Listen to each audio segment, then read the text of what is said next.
Hello everybody, this is John. Welcome to the NCGA Valent Ag Weather Outlook, January 14th, 2017. Well, a couple things that are on my mind. First of all, the winter trend so far has been a very limited intrusion of cold air over the eastern third of the nation. Now, it's got over there occasionally. It just hasn't really set up over that area. So will that last? I'll be looking at that. The snow field, very deep in some areas, but it's really not expanding.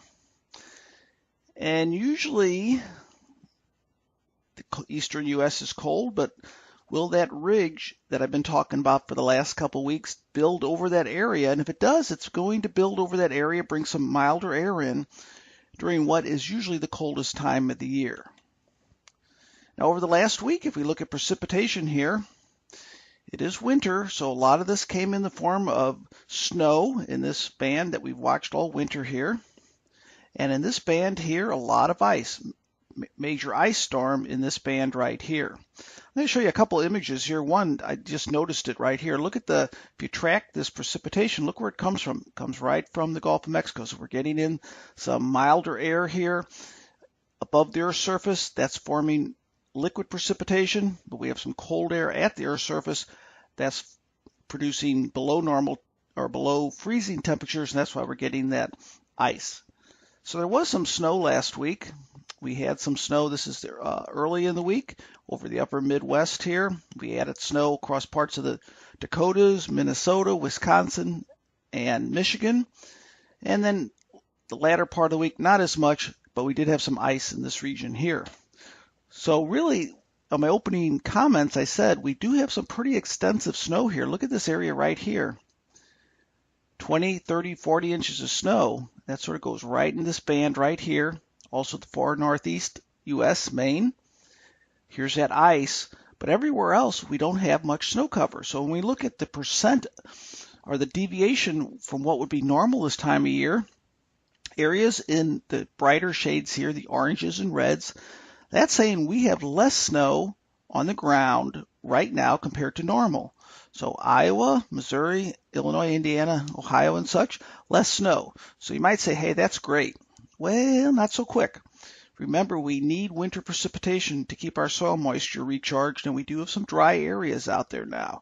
So that's something I'm looking at very closely. I'm hoping to get some information on that out this week, but we want to be careful here that we don't stay too dry.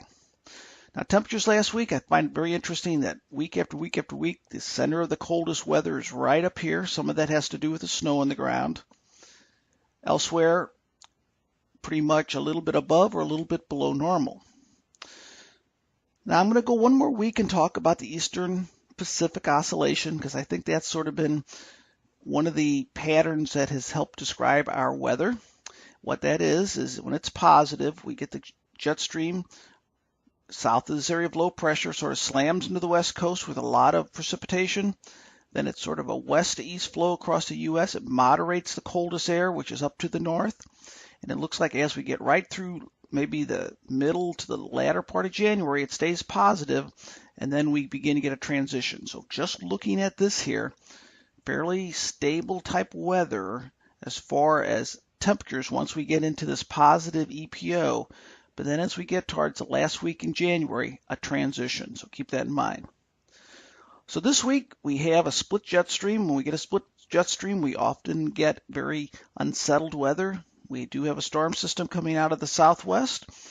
But look at the brown shades. The brown shades saying we have this ridge of high pressure over the east. It's pushing up to the north, and that's going to bring milder than normal air over the eastern part of the U.S.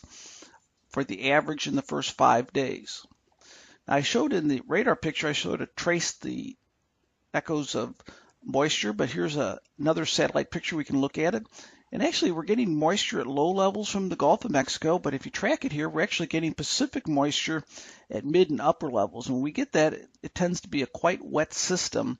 So there could be some significant precipitation with this in the form of rain, sleet, freezing rain, and even some snow. And early this week, you can see here's the storm track coming out of the southwest in that southern branch of the jet stream. There's your area of low pressure on Monday. Widespread rain, freezing rain, pretty wet system. But again, like I said, Iowa can use some additional soil moisture recharge, so it might not be ideal because it looks like there could be some freezing rain, but at least we do need that precipitation. It's not going to be all that excessive. Here's the next 7 days. The heaviest rain will be over the south central U.S. up along the Mississippi into the Ohio River Valley. Also, as far as snow goes, there will be some more snow, but it's not going to be necessarily a real heavy snow week. It does look like some extra snow over parts of Iowa. This will be in the coldest area right here, ice and snow.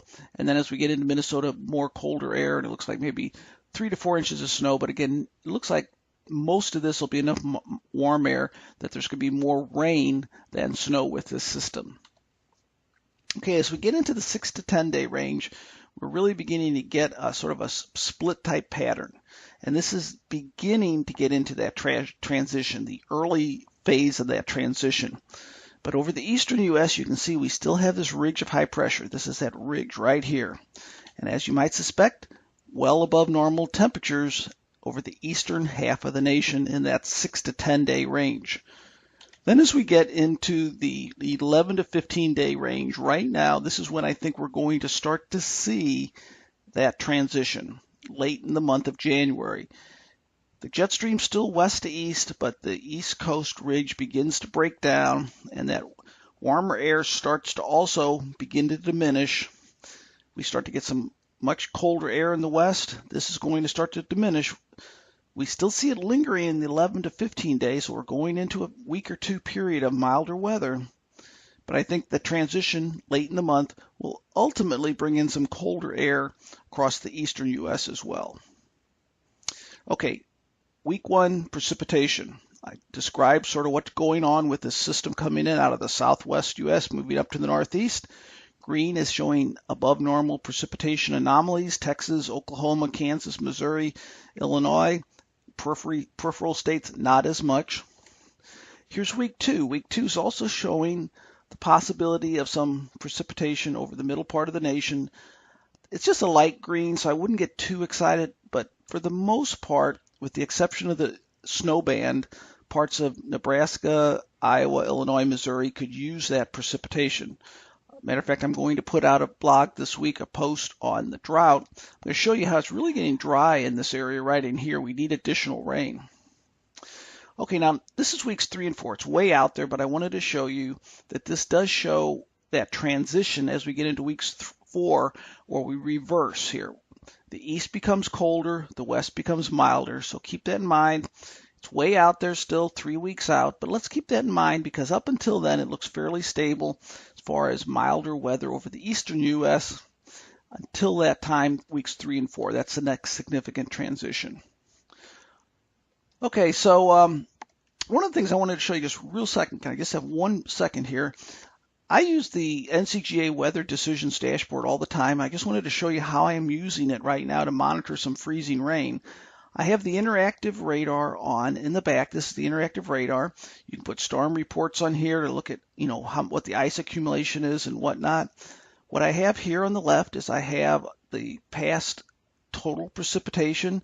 I'm monitoring rainfall amounts, and this is actually liquid streaks of ice. And on here I have a loop. It's not looping on this here, but it is showing a loop, and it's showing me where that moisture is streaming in. So again, if you haven't looked at the Weather Decisions dashboard, take a look at it here. agweatheradvisor.com. NCGA and NCGA are the 2 usernames and password. If you have any questions about how to use it, there's a lot of information there. I always update it. It'll keep you fully informed with what's going on. It's a nice tool to look at if you want to look at very simple what's going on, or if you want to really dig into the models, it's all there. So the takeaway from today's briefing, some ice and rain, especially early this week. Then overall, a moderate temperature pattern over the eastern half of the nation for the next 10 days, maybe even 2 weeks, followed by a transition, perhaps back to colder weather late in the month. Like I said in my opening comments, though, the good thing is, if you're not a real winter weather fan, is that we're going to have this milder type pattern for most of the areas during a time when it's usually cold. So hopefully by the time we get out of this, it'll be closer to February, and we'll have made it through a good part of January with an overall favorable temperature type pattern. Have a great week. Hey, you know my email here. I'd love to hear from you if you have any questions at all. That's part of the Ag Weather Advisor program. You can always send me an email here. I'd like to hear from you if you like my briefings, more things I can add, how you like things during the week, whatever. Just go ahead and send me an email. Take care.